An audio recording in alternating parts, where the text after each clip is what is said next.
Hello golfers, Jason Nickel here. Today I want to talk about the trail leg in the golf swing from setup and all the way up to the top and then back down again. And what we want the trail leg to do.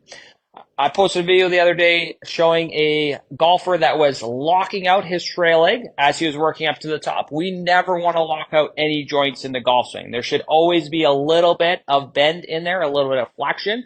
That's going to allow you to stay in the proper angles throughout the swing. Now on the other side, I see golfers that are in way too much knee bend or knee flexion at address, and then they actually never leave it all the way up to the top of their swing. You don't want that either. We want somewhere in the middle.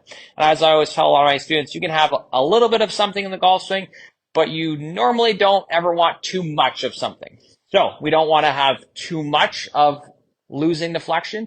We also don't want too much flexion. And I'm sure you've seen it if you've been around golf for a long time. There's an old image from golf magazines where your address position, you should be feeling like you're sitting down on a little bar stool. Okay, that is no longer the case. We know that for most people, that does not put our pelvis into a good position for us to be actually able to rotate off the golf ball. And if you were to not even think about hitting a golf shot and just got into that position and had a lot of knee flexion like you were trying to sit on a high bar stool, and then just try to turn, okay, and try to get as much hip rotation as you can, you're going to feel a big hip impingement in your trail side. That's because of how your pelvis is seated and how your femur is going into your hip socket.